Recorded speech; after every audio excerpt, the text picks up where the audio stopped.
Hello, hello. I am Ben Pick. Thank you for joining me in another episode of Running to Write, where I give questionable writing advice through running metaphors. Welcome to episode 5 of the 26-ish that I have planned for the first season. Today's episode will go through some somewhat explicit content, and obviously everything I state will be my own opinions. Feel free to disagree, and you have been warned. This is the 5th mile, and we are roughly half an hour in to the 4-hour hellscape that is a marathon. This means you may be well on your way to existential hallucinations, thereby distancing your own point of view from reality. Kind of like how narrators are the windows by which we view their worlds through their stories. Bad segues aside, here are 5 narrators I enjoy reading and 5 I don't. Again, these are my personal opinions, and I am fully aware that you probably won't agree with some or all of them. The first type of narrators I enjoy are the untrustworthy ones. When done well, this can be believable means to hide critical details in plain sight. We've all read stories about an imprisoned narrator unburdening their sins on an able listener. Are they guilty? Are they lying? Are they biding their time for a daring escape based on pictures they found on the crime scene wall? Why not all 3? I will happily read on to find out. Extra points if there's a reason for the narrator to intentionally lie to us, short of multiple personalities or some other poorly conveyed mental illness. Number 2, intelligent narrators. They give the reader due credit without needing to spell everything out. This is the difference between fleshing out and explaining every facet of the world versus drip feeding us details as they arise. The first type leads to voluminous descriptions of political structures that aren't relevant, multiple pages spent on a park bench, or reiterating for the 10th time plot-relevant details. Intelligent narrators keep me turning pages until the sun comes up, as I scrutinize their words to figure out why their world exists in a given way. If you want a textbook example of intelligent narrators explaining their world, then look no further than Brandon Sanderson's Elantris. Number 3, headstrong narrators. They don't think, they act. They charge into danger, particularly if they're saving someone else's life. The reader isn't bogged down with complexity because the narrator doesn't care. I don't like all stories told this way, but I do appreciate a chapter or 2 of punching first and asking questions later. Number 4, volcanic personalities. Every page is exploding with wit. Take Harry Dresden. Now, I know I've been going on about the Dresden Files for the past few episodes, but it really does apply here. For the early part of the series, he is an average wizard, and certainly less powerful than those he goes up against. But damn does he have a mouth. That is his real superpower. Not only does he talk his way out of deadly situations, but he guides the reader through the worst days of his life with colorful sarcasm. And number 5, dancing narrators. That's not to say that I enjoy narrators who can get down, though I do. This is the lenses by which we view the story. In George R.R. Martin's Game of Thrones, the points of view hop every chapter or so. This vastly expands the world by feeding us alternative perspectives, leading to believable and satisfactory redemption arcs. Multiple points of view flesh out individual motivations and ground us much more than a single narrator ever could. Rotating third-person points of view set at chapter breaks tends to be the writing style I prefer. Rotating narrators does come with its own pros and cons. On the plus side, it provides multiple worldviews, expanding the setting so that it feels genuinely lived in. However, this method can easily become cluttered and confusing. Spoiler alert, I'll get into that later. Shifting to narrators who make turning the page an agonizing struggle, we once again start with untrustworthy narrators. When this is done poorly, the narrator comes off as a narcissistic asshole who is wasting the reader's time. This is a problem I've experienced in mystery novels that try to be too smart. The narrator investigating the murder was the murderer the entire time, and yet they had no response to either the crime scene or victim.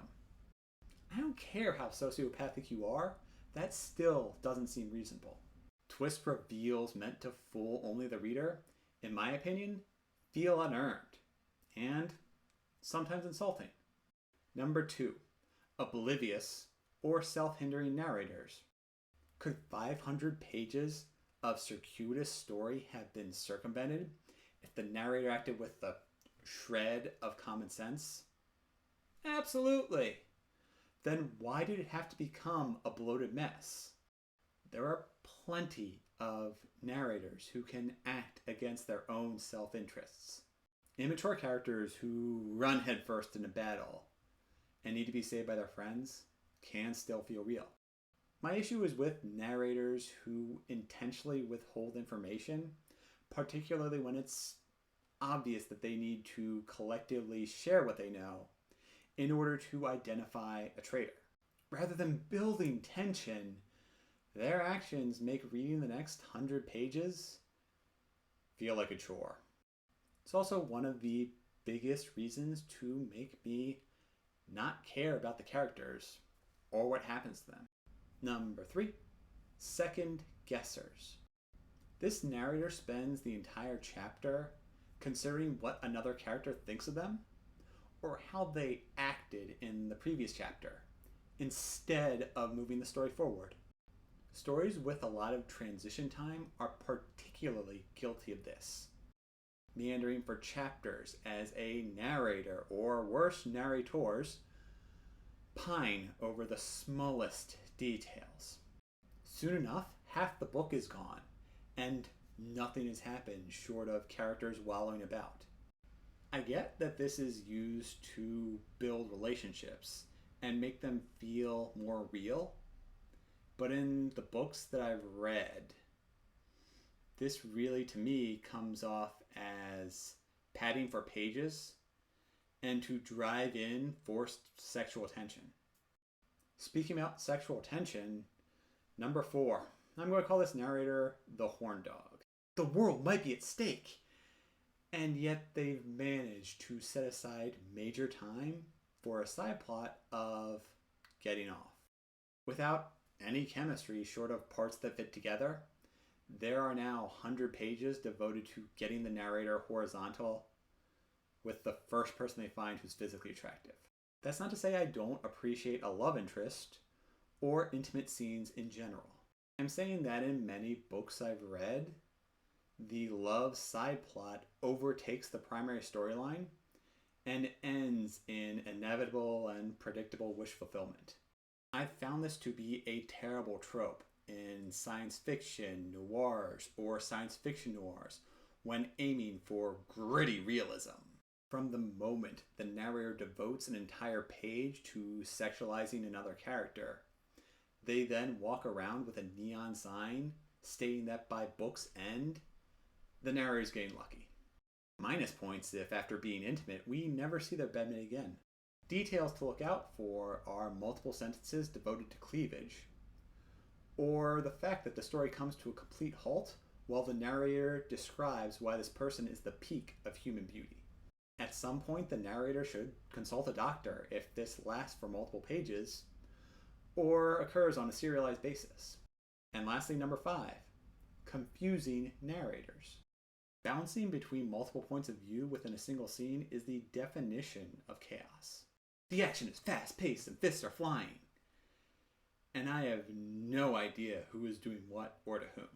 When only the author could understand what's happening, I tend to breeze over fights that would otherwise be engaging. A different instance of this type of narrator is the book version of the movie Inception, wherein a narrator will go about, meet someone, and then start telling a story within the existing story. One of the novels I read in 2020 became a story within another story. I quickly lose interest in progressing either story, both of which have become convoluted messes. Counterpoint, I often enjoy stories or legends within existing stories. This can be the means to expand the world and give it a rich history. There is no right or wrong way to narrate a story, only what feels most intuitive. Within my earliest works, I found it most helpful to write a stream of consciousness from a first-person point of view, and then transcribe it later into a rotating third-person point of view. This was a crude method to plan and define how my characters feel, think, and relate to the plot. Those are my 5 and 5 for the best and worst types of narrators. Let me know in the comments below what narrators you enjoy or dislike, and the greatest examples or worst offenders. I am Ben Pick. Thank you for joining me in another episode of Running to Write. Please, please share, like, and subscribe. See you next time. Until then, find the narrating style that you are most comfortable with.